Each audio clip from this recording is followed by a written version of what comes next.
What's up, everybody? Welcome back to another episode of Clapback Culture. I am your co-host, Jules Jessie with Converge Media. And who am I with? The one and only Mike Davis. Hey, what's up, Julia? I'm good. How are you, bro? I'm good. It was a good week. It was a long week, but it was a pretty good one. But I'm looking at this show sheet, and we're coming back with another full show. Listen, I keep laying on you. Look, y'all, I got to get my fashion together. This little beret is something new. Okay, okay? Oh. Yeah, the show sheet is full, but there's so much to talk about. Like, I don't be wanting to take stuff off. I'm sorry. I feel you. I just figure if we can get to it, we can get to it. If we can't, we can't. But yeah, it's not a bad thing. That's just how I know how people's week has went. When the show sheet is full, it means it was going down out there. Absolutely. Okay, so let me go ahead and pull up my notes. Okay. Here we go. Let's get the show rolling. Welcome back to everybody who is here and to all our new viewing guests. We're on every Thursday at 10 p.m. Eastern Standard Time, 7 p.m. on the West Coast. Let's just go ahead and dive deep. First thing on the menu, Mike Davis, I saw this on the internet and it was going viral in not such a good way. But Sony went ahead and fired a PlayStation executive, you guys, because allegedly he got caught up in a YouTube pedophile sting. This was reported by the New York Post, but this was on a YouTube channel called People versus Preds. The video is basically, we're going to show you guys the video, but the video is going to show you the senior executive. He has allegedly been with Sony for the last 8 years, according to his LinkedIn. And apparently he was trying to arrange a meeting in exchange for sexual acts with a 15-year-old boy. The text messages and stuff are crazy. Let's go ahead and play the video of him getting caught up. We'll come back and talk about it. Who you out here to meet tonight, Jeff? Jeff, we can have a conversation or I can call the cops, Jeff. Jeff, I can call the cops or we can have a conversation. No. You want it? Jeff, you want to have a conversation? Jeff, I got your face on video, scumbag. You want me to call the cops? All right, I'll call the cops. You invited over a 15-year-old kid tonight to have sex. Well, Jeff's real name is actually George Costanza. No, Joy Capapo. Oh. George Capapo. So the guy in the video who's recording, he exchanged allegedly two exchange pictures and that sexual act. He's going by this decoy called Jeff, and they met up on an app called Grinder, which is a social networking app for gay, bi, trans, and queer people. So you gotta watch out for the pedophiles. I mean, they are out there lurking, honey, lurking, lurking. So hide your kids. And they are bold. Like, bruh, opened the door in a PlayStation. Like, why would he wear his work Oh, shirt? listen, that honestly was the straw that broke the camel's back. Like you're out here with the PS5 t-shirt on, Rapping. You got the whole grooming, company on blast. out here grooming the young kids. Well, I guess this is the good news is he got caught up. The better news is that the San Diego Internet Crimes Against Children Task Force is now looking into the matter. So we'll keep you guys posted if anything else comes on Keep that. an eye on your kids, y'all, for real. People's out here crazy on the internet, man. They're out here picking them up. Period. And yeah.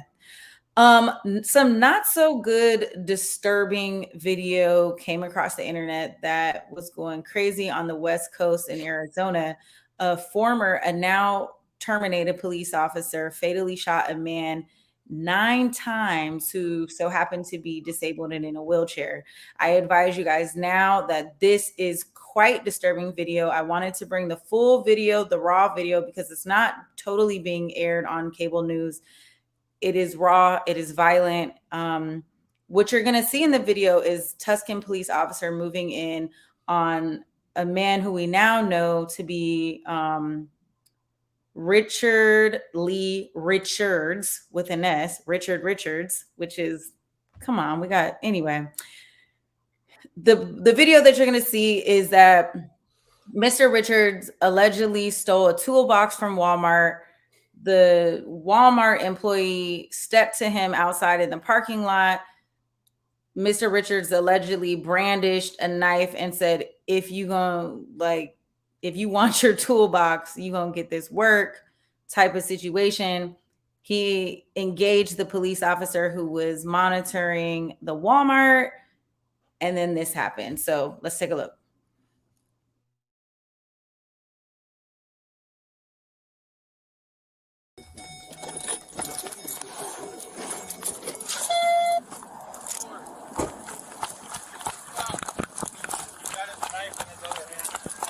Not go to the store, sir.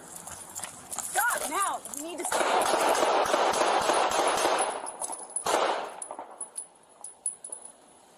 Bravo 8, shots fired.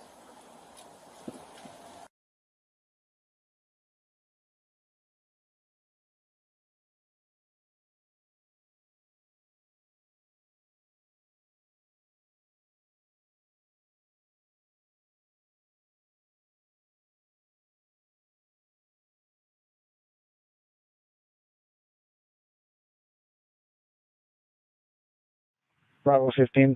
We have one gunshot victim. Rest in peace to Mr. Richard Richards. Mike, I'll let you take the lead. What are your thoughts here?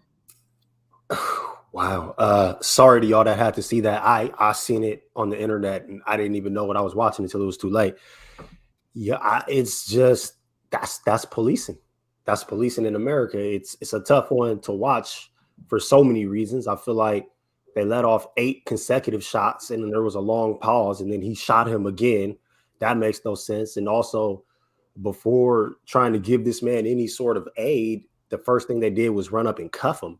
None of that really seems to make sense to me. This to me looks like an execution. I don't really know how you call it anything else. I mean, the man was in a wheelchair. I mean, there was no de-escalation, no nothing. Just he yelled stop and then he let off 9 shots. I don't know why it took that many shots in this situation. I don't know why there was no taser, no non-lethal. I mean, there's just so much that comes to my mind, but at the end of the day, that man lost his life. And I mean, just wow. You know, it's interesting, Mike, that you even mentioned a taser.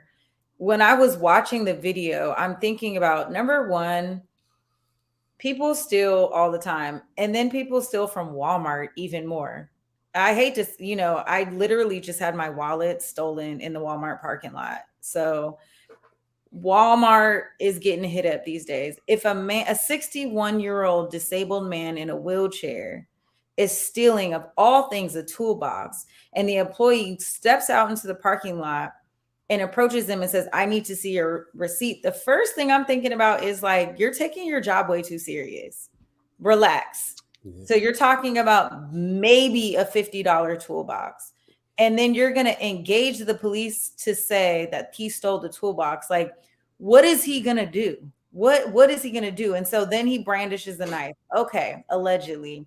And then still what? And Mike, you brought it up that perhaps, the police could have done anything but done anything than to dive into deadly force.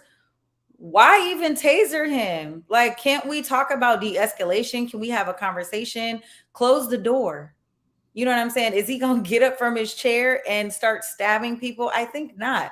I think we could have did even a physical takedown that wouldn't have been too much. You're right in the fact this is extremely unreasonable. And then the officer thought the first thing that he should do after he shot him up 9 times in the back was handcuff him. And so you're right that this is a part of policing in America. And this is why campaigns like Defund the Police are calling for oversight. They're calling for compliance. And we have to continue to create legislation and create these roundtable conversations so that de-escalation tactics are in place. Yes, or maybe we can get to a place where we're not so overly policed. I mean, first of all, there's Yeah. nothing in Walmart that's worth anyone's life. I would also point out that Walmart ain't no mom and pop shop. We could all go rob Walmart tomorrow. Walmart's going to be okay. Yeah. At some point, we have to stop being so aggressive for crimes that essentially don't really matter. It's the same thing with there's a lot of municipalities that are moving towards trying to deter police from even making traffic stops, because so often these meaningless tickets are ending up with people losing their lives. It's the same situation right now. I mean, right here, you steal something from Walmart, let them go. Like you work there, man. You work there, bro. Like, They're is not. it that serious? It's not that serious. It was never that serious, man.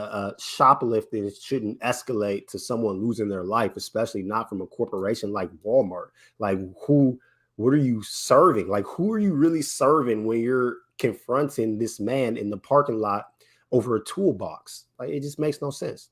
Makes no sense. Well, the Tucson police chief made a statement that said that the officer's use of deadly force in this incident is a clear violation of the department's policy and directly contradicts multiple aspects of our use of force training. As a result, the department moved earlier to terminate Officer Remington. So we're talking about him being terminated, but I could not find any reports of the officer being charged. And so we will come back, you guys, if we find out more information and seeing this officer be charged, because clearly this is an execution. It was an execution. And now that man's family is going to sue. And then the taxpayers are going to have to foot that bill. And the whole thing is sickening. Very much so. All right. Well, Instagram, or excuse me, Meta, the company Meta, Metaverse, Instagram, Facebook, whatever you want to call them now, they're coming up with some new guidelines, you guys, basically coming after the controversy that rolled out a few weeks ago. But Instagram is suggesting that you can take a break if it notices that you're scrolling too long. It'll start suggesting that break, according to the Meta spokesperson. And you can select a reminder on the app that you can take a break after 10, 20, or 30 minutes. This feature is one of the many that was announced to protect young users and their mental health. Instagram, like I said, had faced so much backlash. And so this is one of the things that they're doing to kind of reverse some of the research that showed it knew it harmed kids. It also is going to prohibit, people from tagging or mentioning teens who don't follow them. It's also going to ban people from sending direct messages to teen users that don't follow them back. So the platform is, nudging in the right direction. They're also talking about pushing more content to teens rather, different topics if they've been dwelling on one topic for too long of a time so they don't go down that social media rabbit hole like we've all been victim to. And those algorithms, like we know that came out, is that a lot of young girls are looking into body dysmorphia things and anorexia, bulimia, all of that. So they're looking at kind of changing the algorithm in a sense to make sure that they don't do that. Lastly, I would add is that the probably one of the best features that they're adding are more parental controls, and they're allowing guardians to see how much time kids are spending on the app. Yes. Andrew Vroom, you took the words right out of my mouth. That's exactly where I was going to go. But before I go there, I do want to make one quick clarification. One of the issues that they were having with the algorithm, especially with teenage girls, was that teenage girls will be on the app. They could be looking at anything, pictures, models, whatever. The algorithm would then start sending them towards things with body dysmorphia, anorexia, and things like that. So that was kind of the trap that they were getting caught in. So they're already looking at things related to people's bodies, and then they start feeding them things that make them feel negative about their own bodies. The things that they're rolling out are not bad. They should be good. So I don't have any hate. I do think it's only fair to point out that they did absolutely roll this out like the day before their CEO had to testify before a congressional committee. That to me gives me a little bit of pause, because now when he testifies, he's going to talk about all of the things that they're rolling out. But because they just rolled them out, there's not going to be any data to support whether or not these were actually effective or not. I hope that that congressional committee has a follow-up of some sort just to make sure that these things are actually working. If we take them at face value, though, it looks like they should. And I mean, look, anything that's going to make Instagram safer for the youth, I'm going to get behind. So I don't want to jump down their throats for that. But I don't want them to get the pat on the back just yet. Let's let some time go by. Let's collect some data, see some metrics, and find out if these things are really working. I love that. I actually didn't even think about that, but you're right. Again, oversight and compliance. We have to see, are these remedies actually going to work? Another thing that we need to, probably remind each other of is the fact that Meta is not doing this. I mean, let's be honest. They're doing this to protect kids, but they're doing this because they want more kids to participate on the app. And they know that because of TikTok and other social media apps are coming into the fold, that the younger generation and population are not subscribing to their app. And so they have to do something to basically encourage them to get on the app and stay on the app. So this is a win-win situation for them. But some good measures being put into place. If you guys are parents and you guys start using these features, definitely send us an email. Let us know how they're working for you as a parent. Let's get some feedback so we can talk about it. Yeah, can we put up Freya Moore's comment real fast, Cuddy? Because she just said her son's IG is connected to hers. A double click and she could be on his page. I didn't even know that that was a feature. That is a cool feature. I mean, it's just a tough one, man. Like I was going to say, it sounds like what Freya is doing, you can log into more than one account. And if you double tap, you can get onto your other Instagram accounts. That's awesome. And I think that's the best way, because you can look into their DMs. You can see what they're looking at. You can see who's on their timeline. Love that. I love it too, man. We just gotta be vigilant. We gotta be really vigilant with our kids and try our best to monitor what they do. I know it's hard. I got a gang of nieces, and I know my oldest one, man, she was on social media when she didn't even have a cell phone. She would just be logging on her friend's phone. So monitoring this stuff is extremely hard for the parents, no matter how much you try. So I do think that it is important for the companies to take some sort of responsibility and build some sort of mechanisms that can help.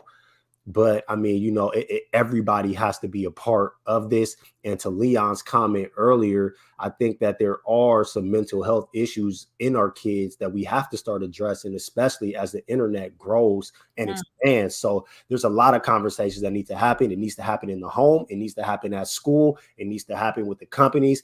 And we all kind of have to come together to start protecting our youth. Yep. Let's move on to our next story. Ines Kanter Freedom, NBA player, is now a United States citizen. Mike, I'll let you introduce this. It sounds like he had some clapback for your boy LeBron James. Yeah. So Mr. Freedom is from Hungary, and he's like man, he was going at it with his own government in a lot of ways. They came after his father. They wanted to lock him up, man. He was almost a political prisoner for a while. Oh, wow. And, he's really embraced this whole America thing, which sounds good on his face. The bad part is that, he's kind of become a pawn for a lot of these right wingers who like to come at our athletes, particularly cats like LeBron James, who are a part of the movement for Black Lives. And what they're saying is, you say Black Lives Matter here, but what about China? Which to me was always one of the most disingenuous arguments anyone could make, because we don't live in China. We live in America. And when you got blood being spilled on our own soil, we just seen a man get shot in a wheelchair. Like, that's what we're talking about. We're not talking about China. But we got a clip. We could run the clip. We'll come back and we'll talk a little bit more. Spoken. You've gotten a lot of attention in this country for how strong you have been against the Chinese Communist government, their treatment of Uyghurs, the treatment of their own people, the COVID variant, et cetera, et cetera. There is one man, however, a colleague of yours, who seems to lack amount of respect for you, and that's LeBron James. You have gone after him publicly, repeatedly. Well, LeBron James was in Boston, your town, about a week and a half ago, and he said this: "I don't give too many people my energy. He's definitely not someone I would give my energy to.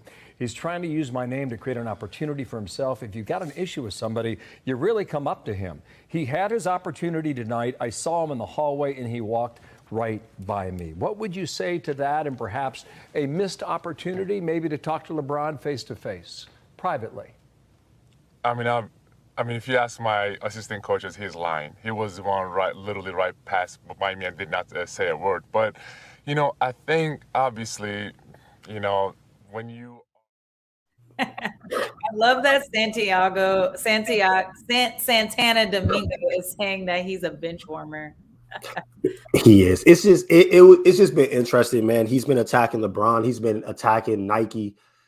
He is a guy that wears Nike all the time.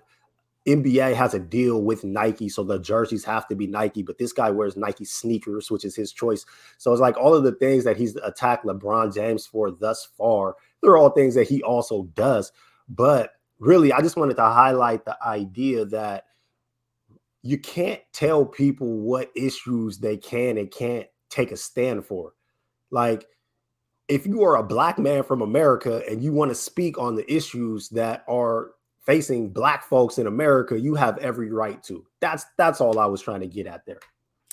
Well, Mr. Freedom is clearly a panderer of all things. And you're right, he's being puppeteered by the right-wing media to be like their little puppet of America and freedom and immigration and all of those things. Like, he's clout chasing, clearly. Literally. And nobody's listening to him, honestly. Like, I wouldn't have even known about this story if you hadn't have brought it to me. Like, if you're thinking about what's touching mainstream, like, your boy here is not touching mainstream, not in a real way, not to the Black community in this sense. So, like, Safia, Tucker Carlson.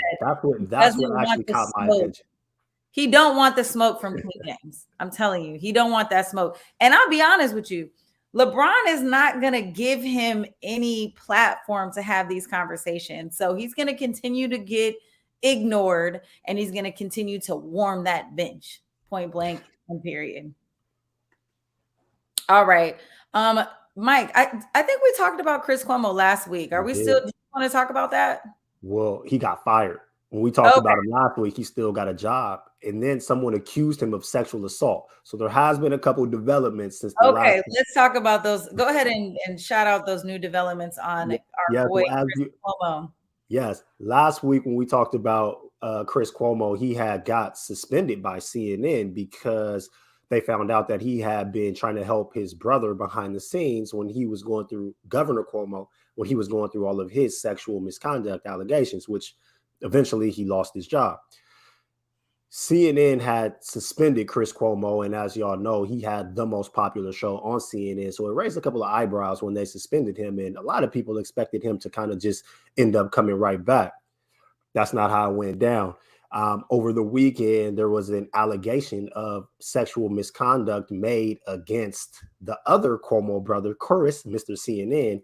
And since then, he has been fired by CNN. He had a book deal with HarperCollins. They are not releasing his book. He had a very popular show on Sirius XM radio. That show is no more. Now, I don't know if he did it or not. There's not a lot of information on this allegation. People are speculating that it happened in 2013 before he worked for CNN. But a lot's happening with the Cuomos right now, Julia. Bro, this is what I'm saying. Since when have allegations been proven someone guilty? I'm really actually tired of these networks playing around with people's reputation and not wanting to transact and do business with them because of allegations. If we're like, how can we stand on that? You know what I'm saying? Like, it's one thing for Governor Cuomo, who's like a political figure who had multiple allegations, and he didn't have to step down, And right? he wrote it out for a long time too. He definitely did. But come on, somebody coming out from 2014 that's just like all of a sudden like, oh yeah, by the way, he also sexually harassed me.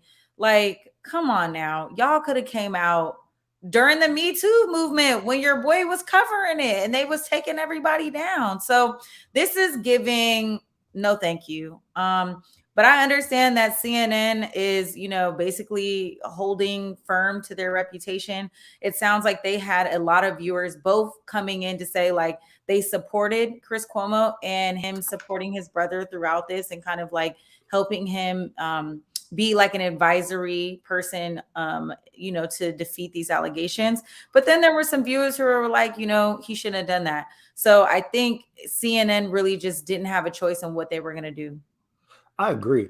I think the part that I kind of get stuck on, like, yes, what you said about the allegations being allegations, I think especially at this point, we know so little about the allegations. The woman is only speaking through her lawyer. The lawyer has not let a lot out. They said that they fired him for like a breach in journalistic ethics. But I mean, man, journalism is in a really interesting place right now. This is coming from a journalist.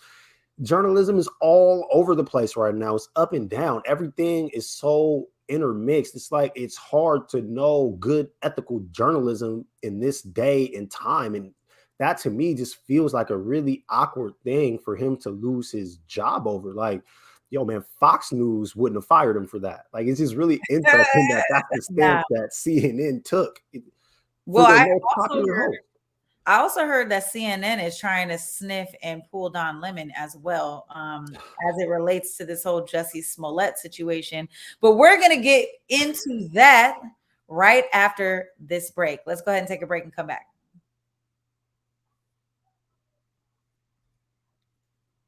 Or not.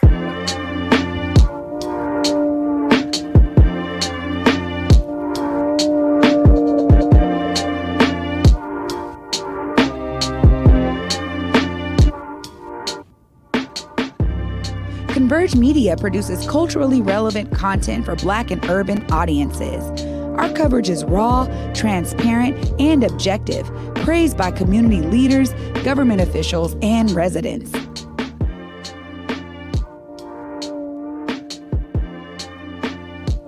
Support Converge Media today via Venmo, Cash App, or PayPal at Converge Media.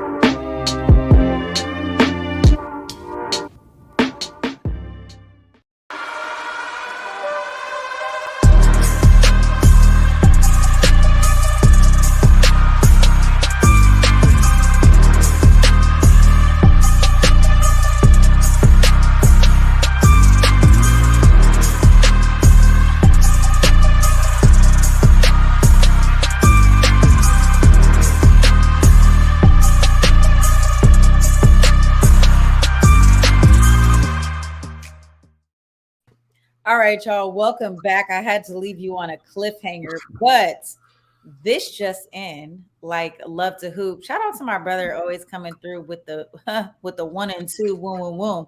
But your boy Jessie Smollett was found guilty on 5 of the 6 charges tonight, you guys, of that hate crime. And yeah, he staged a hate crime against himself. I guess I don't even have to say allegedly. Not alleged. Yeah, this happened nearly 3 years ago, right before, I think it was right before the start of the pandemic. And if you guys remember, it was like this whole thing that he got beat up by two MAGA guys. They put a noose around his neck, they bleached his clothes, and they told him MAGA forever. And he was All while he was trying to get a sub sandwich. in the middle of the night at like 3 o'clock in the morning. Anyway, listen, go to the reports, you guys. Twitter is blowing up and on fire about this.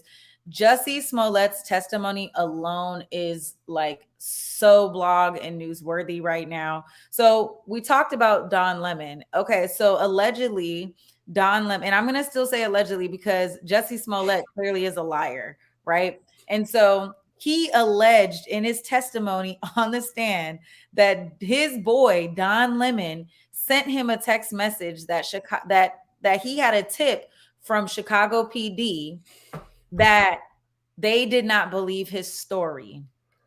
And so now CNN is investigating on whether or not Don Lemon should have told Jussie Smollett that He said that on the stand. He did not say that on the stand. Oh, he was He big snitched on big snitching. Not only did he say that, he said that the reason that he even met up with the two brothers who allegedly did not beat him up or whatever, or who beat him up, the Nigerians. Let's call them the Nigerians. All right, our two Nigerian brothers.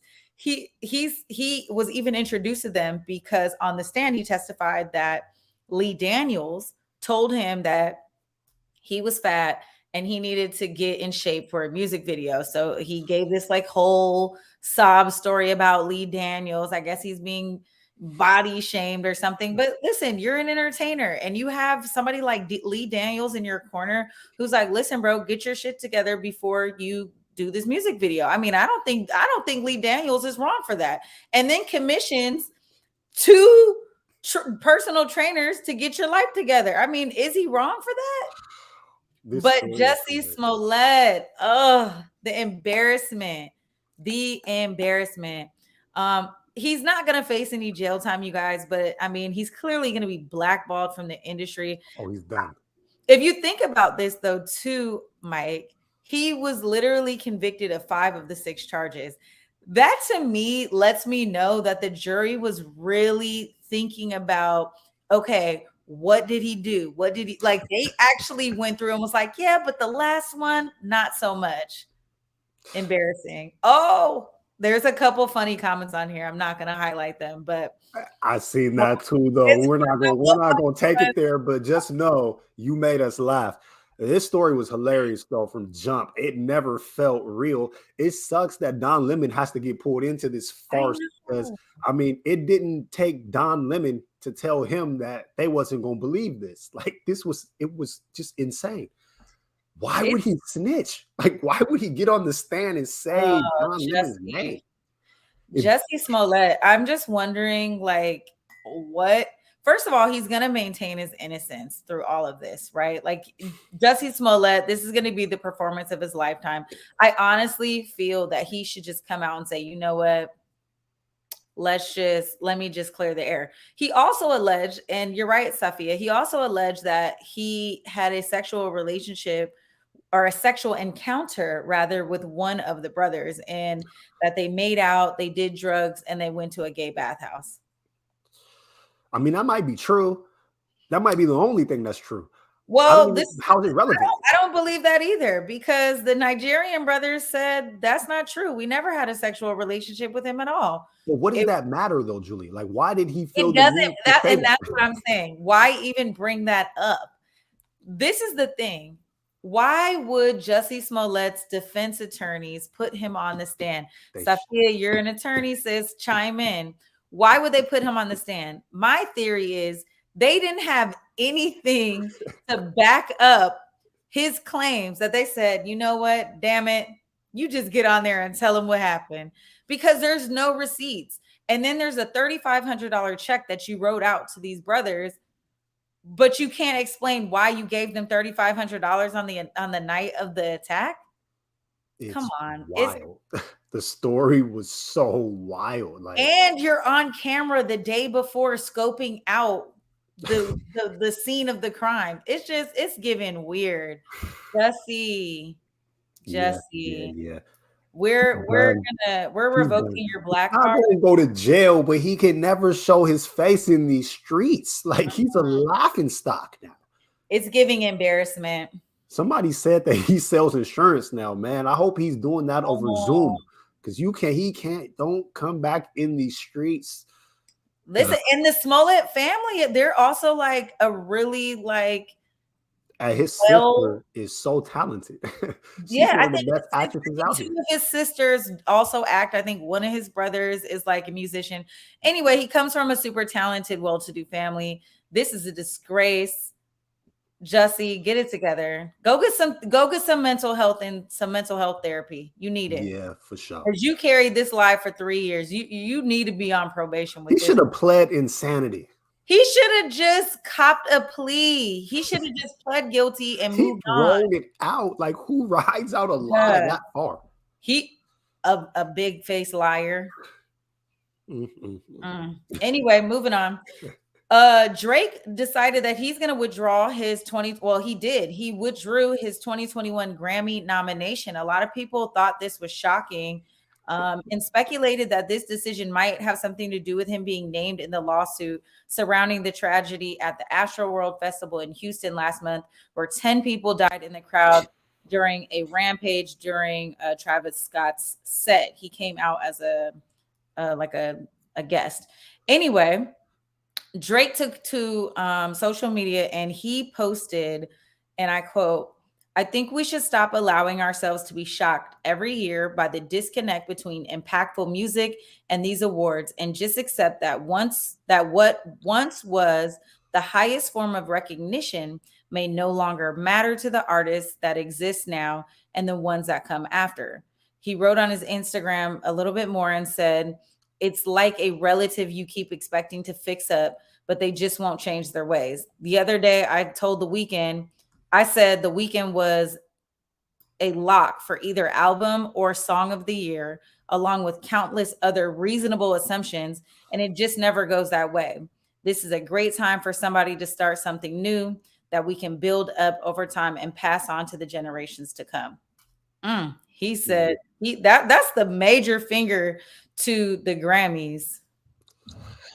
Do you think though that it would have played out like this if the stuff at Astro World hadn't happened? Because when he got on the stage, it got crazy. Like I don't know, man. The timing feels interesting to me. Well, I don't think he should be held responsible or liable for I don't either. For Astro World, right? Because he's coming on to perform. It's not his show. But I think there's no way that you can't, there's no human way to really disconnect yourself from something like that. But I think Drake makes a good point that when we watch the Grammys, it's never, especially from an artist like Drake, who is so decorated, I think it's not a lie that he's coming out to say, like, listen, I'm not going to participate in the Grammys if they don't continue to uplift a lot of these artists that are a clear and reasonable shoe-in to have to be award winners. And so this is a long time coming with the Grammys. We've seen so many boycotts over the last couple of years with the Grammys. We see that a lot of Black artists are not being nominated, are not being recognized, and not winning. And so is he wrong for saying that we need to come up and invest into a new category, or even in the idea that the Grammys is not the way that it is? I mean, he already has a ton, so he's sitting there to the side, you know. But he has a ton, yes, but he didn't say this last year. Like, it's just interesting that now he's taking this stance. Like, he could have been taking this stance. Like, it just doesn't really line up to me. I agree with what he's saying. I would say it more so for the Oscars than the Grammys. Like, people get mad at the Oscars every year. I don't even watch them anymore because I know what the game is. But while I agree with what he's saying, I just don't know if he's the right messenger. I think after everything that happened at Astro World, if he was on stage accepting a Grammy, he would be in a position where he might have to talk. If he was out there, he'd have to do interviews. He'd have to be asked questions. By stepping away from the Grammys, he doesn't even have to go talk to the press. And the thing about Drake, he doesn't like, especially in music, musicians don't really have to talk to the press. Like when you're an actor and you're in a movie, they still do press runs. They still have to do promos. They still have to do all of those little things. Musicians in this day and age, they don't. Drake and Kanye are doing the free Larry Hoover show. There's no promotion. There's no interview. There's no nothing. But we all know that show is happening. It's crazy. Like they teamed up with Jay Prince and Jeff Bezos, which is a whole conversation on its own. But the only way that Drake would have had to actually be in a position with cameras and microphones in his face where he would have actually had to answer to the press is if he was walking down that red carpet during the Grammys. He's not going to have to walk. He's not going to have to answer questions. So that to me is something that should at least be mentioned in this conversation. But he also has a show coming up that he's not forfeited. So I honestly think that Drake I think what he's saying makes sense, and that we should no longer subscribe to these institutions that don't necessarily recognize us fairly. Julie, and where did he give that statement? On Instagram. So he didn't give it to a reporter. So he didn't give it in a way to where anyone could ask him a question back. That's all I'm saying. Like he's not. What he's saying is correct. That's a terrible argument, though. When does Drake ever sat and talk to the media? It's not at all. Well, this morning, Travis Scott sat down with Charlamagne and had a conversation about Astroworld. Because his name was on it, he has to. Travis Scott is being sued. He can't not talk about it. If Drake wants to distance himself from it, he can. If he doesn't want to be asked questions, Drake is being named in the lawsuit as well. But honestly, Drake, to me, I feel like Drake is going to beat the lawsuit. Either way, it's the best time for him to say that he doesn't want to participate in the Grammys and move on. Like, is Drake really tripping about getting another Grammy? Probably not. No, probably not. But doesn't care. We'll see if he keeps this same energy moving forward. He let go 2 Grammy nominations. He's like, oh yeah, nah, I'm good. And it's for songs that aren't even his hottest songs right now. So he's just kind of like, yeah, it's all good. I'm not worried about it. So he withdrew him and moved on. Moving on. So Nick Cannon, you guys, is mourning the loss of his youngest son, his 5-month-old son, who lost his life to a brain tumor. Really sad. Nick Cannon has his own show right now, and he announced it on his show. This is just so incredibly sad. It's funny because Nick Cannon was going viral just like 8 hours before this for something totally different. And then boom, he comes out and releases a video about the loss of his child. So we're sending love, light, and prayers to the mother, to Nick Cannon, and to the family on that. Yeah, rest in peace. That's super sad. Baby was like 5 months. That's sad. 5 months. 5 months. Your guy, Kyrie Irving, might be swayed to get vaccinated finally, and only if it's vegan, you guys. So he might get vaccinated if this plant-based vaccine comes into fruition. This is according to a report that came out on Monday to quote people close to him. And he's kind of dancing around the issue. Irving has not disclosed a specific reason concerning his hesitancy about the vaccine. But in August, he said it's not about, October, he said it's not about being anti-vax or about being one side or the other. It's just really about being true to what feels good for me. We can also note that Kyrie Irving is vegan. Kyrie's he's a very, very interesting guy. He makes me laugh. If there was a vegan vaccine, though, no joke, I would have taken it. But it's funny, though, because for a minute, he was the voice to the voiceless. And then, it was about personal choice. He's all over the place. He's out here telling us the earth is flat. Kyrie is everywhere with this. But, I mean, it's his choice, man. It's his choice. And I respect the fact that he got enough money to tell his employers, nah, I'd rather not work. That's dope. Like, you know what I'm saying? Not a lot of black folks could do that. So do what you got to do, Kyrie. Be safe. It will be nice to see you on the basketball court, but you got to do your thing. If a plant-based vaccine did come out, and I had to and it was open and I still need to get my booster, I would definitely opt to get the plant-based version first. Just I seems would too. healthier. I would too. I mean, I don't even eat meat. So yes, I for sure would have taken the plant-based. Oh, you're vegetarian? I eat some seafood sometimes, but Oh, I don't eat interesting. them. I didn't know that. Oh, you guys, look, I'm learning about Mike Davis on the show tonight. That's interesting. So I'm like Kyrie, man. I stand with Kyrie. Somebody Okay. said he's a vegan Cherokee African American flat earther. That is Lord. Kyrie. Yes. Well, I'm gonna eat.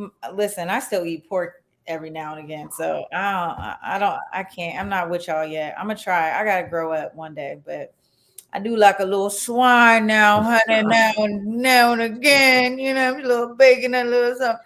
Anyway, y'all, let's take a quick break. When we come back, we're going to have some serious discussion. I want you guys to come through in these comments. We're going to talk about the Oxford school shooting. Let's take.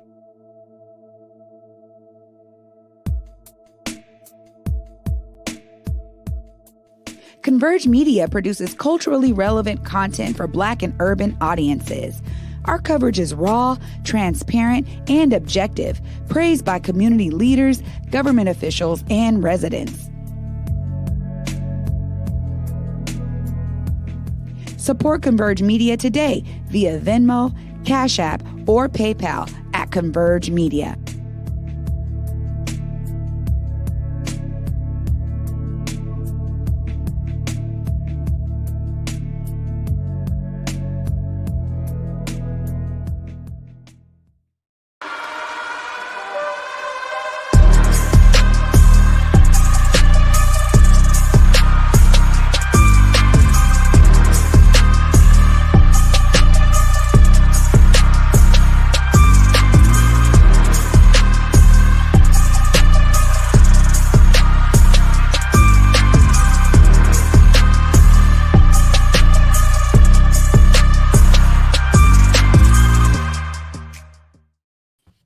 All right, y'all. Welcome back to Clapback Culture, into our clapback session. This is the moment y'all all been waiting for. School shooting, another one. It's not even surprising anymore when we talk about this.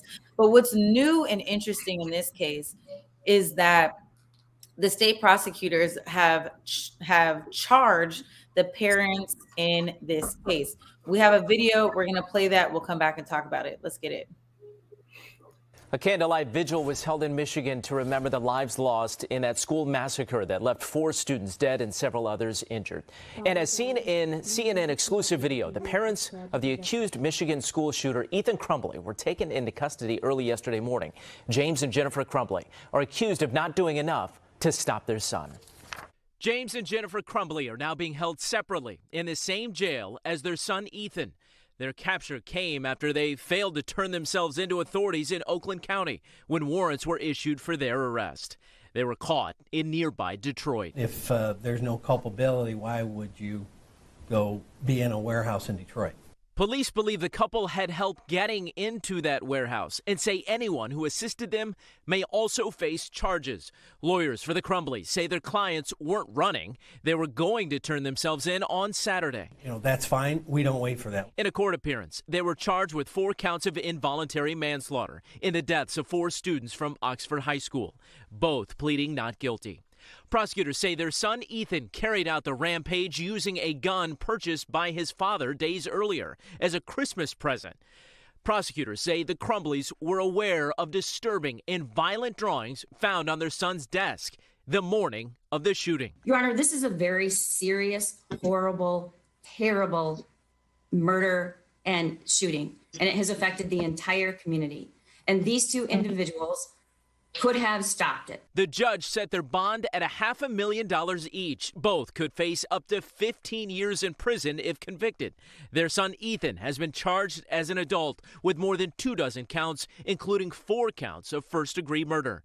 He's pleaded not guilty.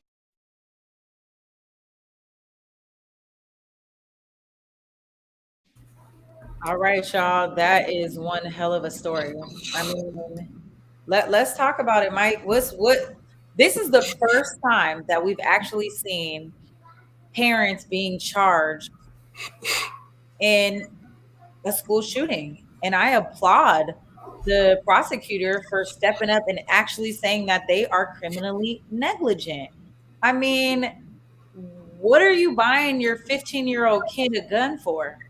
Let's start there with hella ammunition. That's so negligent.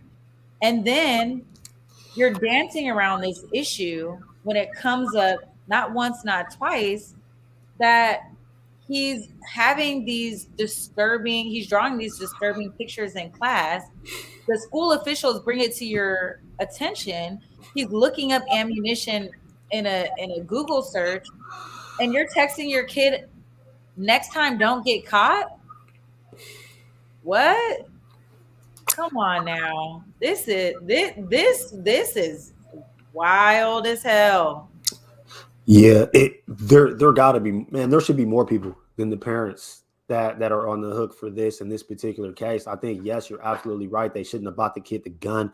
I mean, man, there's been pictures flying around social media though of people posing for Christmas pictures where their whole family got guns. Oh, I saw that. But I mean, I don't understand how he kept receiving the benefit of the doubt. A lot of times when I talk about issues with race, I always go to that. Like, white folks somehow always get the benefit of the doubt. All of the signs that this kid was disturbed were there. Issues where, like, the parents were literally called up to the school. All the mom did was protect them. The text message that the mom sent with the "don't get caught" LOL and all of that, like, it's sickening. Like, they enabled their kid until he went on a shooting spree at school, and then they fled. Like, what is that? Like, they abandoned their kid. Like, what kind of parents is that? Your kid then did quadruple murder, and you ran? Like, well, once they found out that there was a school shooting the same day that they left their child there, because they refused to take their child home. They refused to take him home. They found out that the school was shot up. They made the assumption that it was their child. The mother texted her son and said, Ethan, please don't do it. Then the father allegedly ran home to check to see if the gun was there. And then later on down the line, they went and pulled out $4,000 cash from the ATM and fled. But they were going to turn themselves in. They wasn't going to turn themselves in. I'm glad they got caught. Not doing that. It's just, I mean, come on, parents. Like, that they should absolutely be charged. They enabled their son every step of the way. Yeah. I really don't understand why the school let the boy stay. Like, these schools have to be able to take a stand against white parents. It's like schools have an inability to do that. Like, they're not letting our kids do that. Our kids do a lot less. And when it's time to send us home, we're up out of there. But this kid he got to stay. I mean, well, not only that, I think the school made a lot of missteps and that they never communicated with law enforcement. Had they communicated with law enforcement, there was a process to see whether or not the threat was viable. And so they could have called the police. The police would have did a home check and saw whether or not he had access to firearms and made a determination on whether or not that the threat was credible. And they would have found out that it absolutely was, and they would have been able to set some parameters there and perhaps save the lives of these 4 children. It's amazing to me that, again, school officials, we had 2 separate teachers notify the administration that this kid is out here tripping in class. He's looking up ammunition. The parents are not responding to the phone calls and the voicemails that the school is leaving. He shows up again the next day. He's drawing these pictures. A teacher was smart enough to say, let me take this picture because I know he's going to cross it out before we can get to the principal's office. And then you got not one parent, but you got a 2-parent household that comes in and is like, yeah, we're not taking him home. And because he's just a normal kid and you guys don't observe any behaviors, first of all, you guys are not psychiatrists.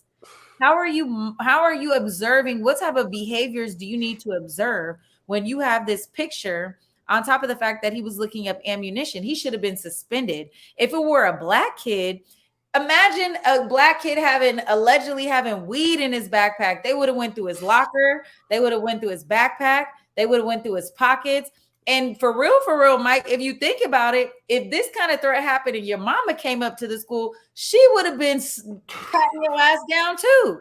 So we have to think about what type of parenting is going on. And the black culture, I'm telling you right now, if I got a whooping at school in the principal's office. Exactly. If my mom even had to leave work to come see what was going on with me, even if she didn't have to leave work, it's a wrap. You're definitely going home. You're definitely not staying here. You're going home because you just embarrassed me, but you're definitely getting patted down. Like, nah, come on. If your kid is talking about school shootings in the time and day in which school shootings is so prevalent, we have to take those type of threats and allegations seriously. There is no empty threat with that, bro. Not at all. There is none. I don't understand when we're gonna make it to the point where they start putting metal detectors in white schools and start putting these school safety officers up in their schools, because they for sure love to do that to our school.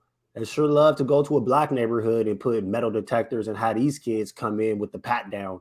But these type of shootings ain't happening in our schools, man. Our kids ain't coming to school and shooting every damn body. That's just not, we don't never see that.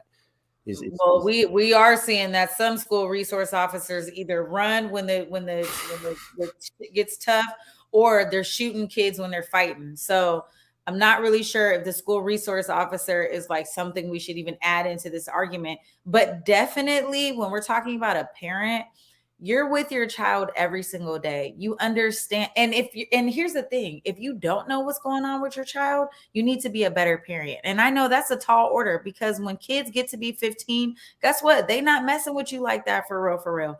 But again, there's certain steps that you need to put in place. Like Freya said, she has access to her son's Instagram account. Okay. If I know that when I become a parent of a teen, I'm snatching that phone. Let me see what's going on with you. My homegirl, she's like, oh yeah, sometimes I take the kid's phone periodically just because I want to see what's going on. Yes. Do kids feel like that's an invasion of privacy? Absolutely. But I don't care, because until you turn 18 years old, you are my child, my responsibility. And I'm absolutely going to make sure that you are safe and that you are minding yourself the way that I raised you. But what do you do when the parents is buying the gun for the kid? Like that part. Lock them up. Lock their ass up. And they're facing 15 years in prison for this. You absolutely lock them up. Bravo to the state prosecutor for coming through. She said, I'm going to treat this case as if they were my kids. She's not playing. There also is, they have not ruled out whether or not they're going to charge the school.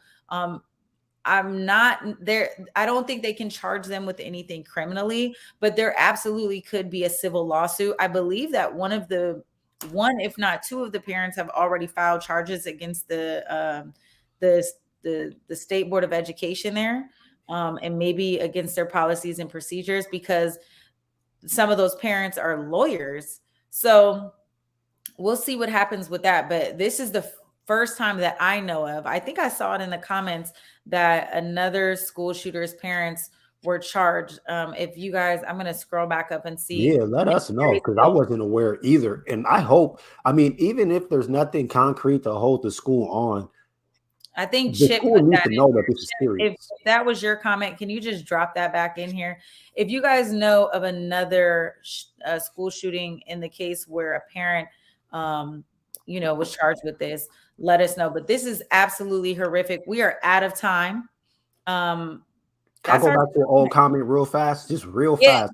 We can Somebody put something in there. I got to touch on this, man. This man, Chip Phillips, earlier said that he eats pork chops with peaches. Where they do that at? Where you from, Chip, man? You from the South? Where they do that at? I ain't never heard of that. Pork chops and peaches is bomb, and so is pork chops and apples. Pork chops and peaches? You ain't never had pork chops. First of all, Mike, stop what you doing, because you don't eat no meat, and you definitely don't eat pork. The pork eaters in here, we know what it's hitting for. You never had fried pork chops with applesauce? Why would I put applesauce on pork? You don't That's put it gross. on there, but That if is you gross. make like a confit, you know what I'm saying? I don't even know what that word means. Well, you're gonna Why are Google you it. so And it's, sophisticated, dude? Why are you always trying to be all sophisticated? Look, Harry Jefferson, pork chops and peaches. I've never heard of that. Might be crack though. It's gonna be fire. I'm telling you. If that it's don't go together. anything like applesauce or apples, I'm telling you, it's gonna be flame. Please. As somebody else dropped a comment too about how hard it is to get reservations at Communion. Hey, whoever got the plug, man, holla at your boy, because I've been trying to get in too. that's the I still hardest. haven't been able to get to go ahead and chill at Communion, but I'm gonna holler out on Mari. If anybody can get a reservation at Communion, it's definitely gonna be Yes, yes. We might have to go live from Communion one Thursday night. Yes, I love that idea. Next time I'm in Seattle, we're gonna do a Converge party at Communion. Shout out to Communion one time for the rewind. One more comment I want to highlight is Freya. She put in here that the parents have charges. But oh dang, I scrolled past it. What did you say, Freya? Oh, it was a good one. Charged, not convicted. Yep. So again, we're gonna have to hold our breath a little bit to see what happens here. Ooh, it's a lot going on. But if they could charge Jessie Smollett, honey, they better charge these parents. They better. Wow. Good show, man. Hey, thanks to y'all. Shout out to y'all in the comments, man. Y'all are holding it down. I seen way too many of y'all talk about pork chops with applesauce, though. I feel It's sorry bomb. for y'all. Your Mike, mama let us made know that for what you. you're doing. Let us know what you're doing next week. You won't be here. I will not be here next Thursday. Next Thursday, I'm gonna be live at Town Hall. I'm with KUOW, the year in review. We are live. Last I heard, there was literally like a couple tickets left, so it's gonna be a packed house. But if you're in Seattle and you want to come see a live show, come check us out. Town Hall Seattle next Thursday. All right, we love to see it. Make sure you give us the link for all of that so we can promote it and put that on Converge so everyone can know what you got going on. In your replacement, we're gonna have our boy Big Cuddy, who's in the back. So you guys will get to see who usually works in the wing. So we'll have Cuddy on the show with me. If you guys have show topics and you want us to talk about it, please send us an email, drop me a line, a DM, and we'll make sure to get that on the show. Mike Davis, we'll miss you next week. And then I think following that, we are off air into the top of the new year. I think that was our schedule. So this is your last show of December of the 2021. Dang, I'm gonna miss y'all. All y'all. Happy holidays, happy new year, fresh in 22. We're gonna be back, and I'm gonna see y'all there. All right, y'all. Well, make sure you tune in next week because I will still be here turning it up, keeping it spicy for you. Mike Davis, when you're not here, where can they find you? South Seattle Emerald.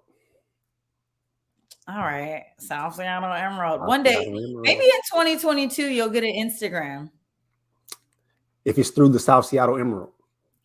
All right. Well, I'm Jules Jessie. It's been a pleasure. You guys can find me on all social media platforms at Treasure of JULES.